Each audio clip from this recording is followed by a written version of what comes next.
Hi everyone, welcome back to the Pomo School Library. I'm Miss Patti, your librarian.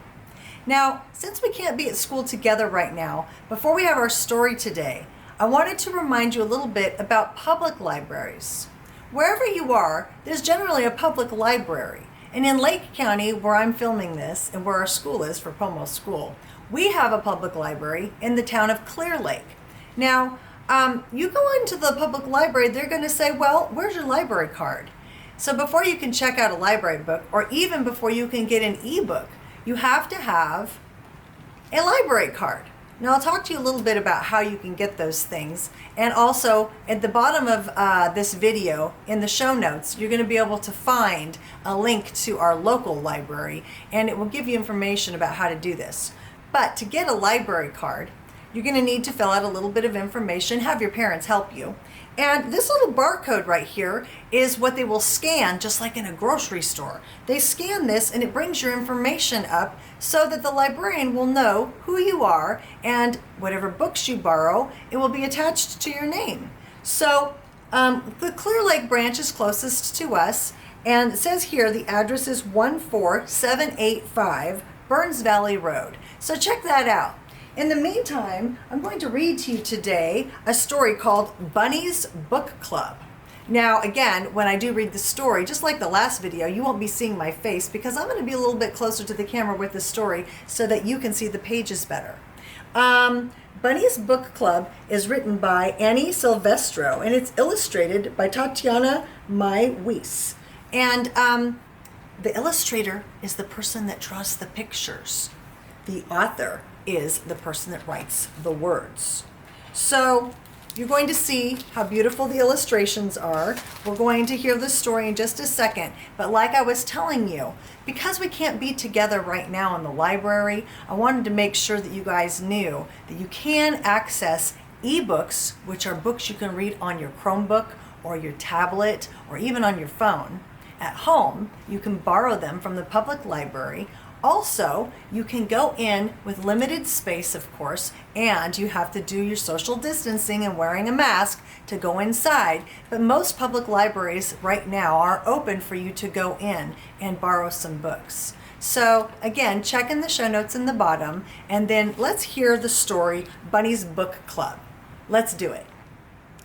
Okay, Bunnies Book Club by Annie Silvestro, and illustrated by Tatiana Mai Weiss.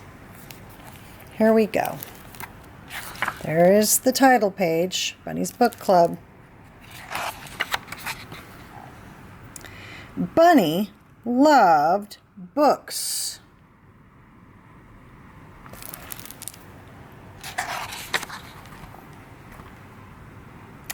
He'd loved them ever since he first heard the lady with the red glasses read aloud outside the library. As he listened, Bunny imagined himself climbing mountains,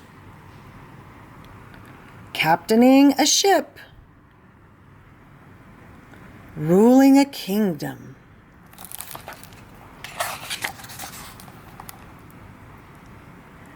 But when summer ended, story time moved back inside. Bunny wasn't sure if animals were allowed in the library. But Bunny was sure he couldn't live without books.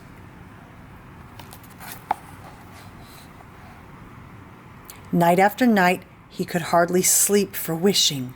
He had to do something. So with a flashlight in his paws and hope in his heart, Bunny jumped out of bed and tiptoed through the dark.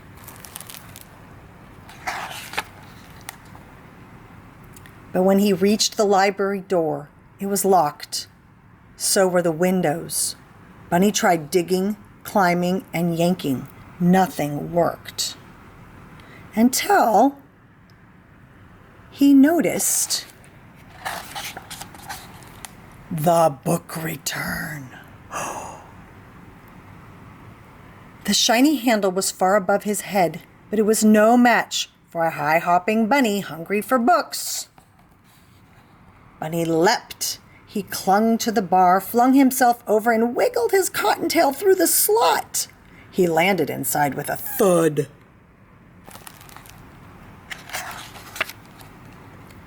Bunny's eyes sparkled at the sight of the shelves bursting with books. It was better than a field full of fresh, crunchy carrots. Oh, my goodness.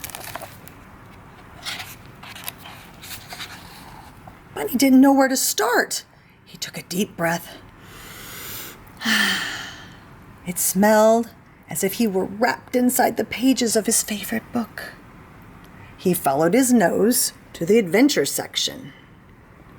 There he found stories about swashbucklers, sharks, and superheroes. Bunny greedily grabbed them all. His whiskers twitched. They twitched with excitement, and he slipped his treasures through the book slot one by one. And then, performing his best balancing act, Bunny wobbled home. He couldn't wait to dig in. And so, Bunny returned to the library each night. He searched and sneaked, then scurried back to read. Soon his home was, more books than Burrow. And then one evening, a loud knock. It startled Bunny, and he closed his book and he opened the door. "Where have you been?" asked Porcupine. "Reading," said Bunny. "Why?" said Porcupine. Bunny's eyes popped wide. "Why?" he sputtered. "Have you been to the library?" It was time for Bunny to let Porcupine in on the secret. "Are you sure this is a good idea?" said Porcupine. "Oh, calm your quills," said Bunny. "I'm too prickly. I'll never fit." Bunny pushed and shoved until pop went Porcupine. Bunny slipped in and flipped on his flashlight. "Whoa," said Porcupine. "I know," said Bunny. "Do you think there's a story about balloons? I've always wondered about balloons." "Most definitely," said Bunny. Sure enough, Porcupine found books on balloons and on deserts and dunes, on caterpillars and cocoons. And when Bunny handed him one about hedgehogs, he hugged it. The two friends took turns cramming books out the slot. Their towers teetered so high that they could barely carry them. And back at Bunny's, then they cozied up with cups of tea and carrot muffins, and together they read until sunrise. One night, Bear noticed the light on at Bunny's. He opened the door and he tripped over a stack of books. "What's going on?" said Bear. "Here," said Bunny, handing him a book. Bear made room and settled in to read.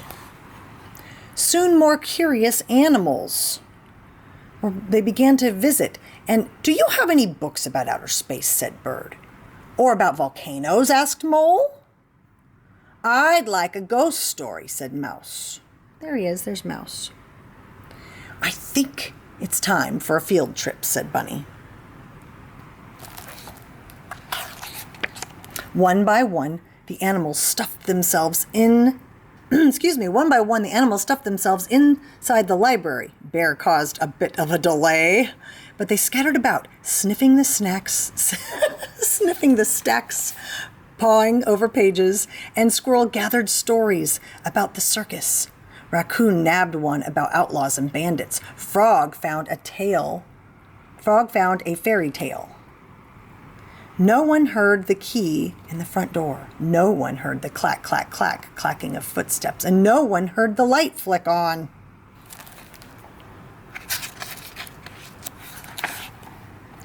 "What do we have here?" said the librarian. The animals looked up in shock. Bunny gasped. Porcupine gasped. Bear groaned. "Oh, follow me," she said. The animals marched slowly behind her. "We're done for," whispered Porcupine. "All libraries have rules," said the librarian sternly. Bunny's whiskers trembled, Porcupine's back bristled, and Bear eyed the door. Bunny stepped forward to take the blame. The librarian leaned down The first rule is every book owner must have one of these, she said. She handed Bunny and his friends shiny new library cards. Now you may borrow books, she said, smiling. As long as you return them, of course. Bunny couldn't believe his ears. They could keep coming to the library. He beamed at his fellow readers and then bounced to the shelves, and he picked the perfect book, and he proudly checked out the very first official selection for Bunnies Book Club.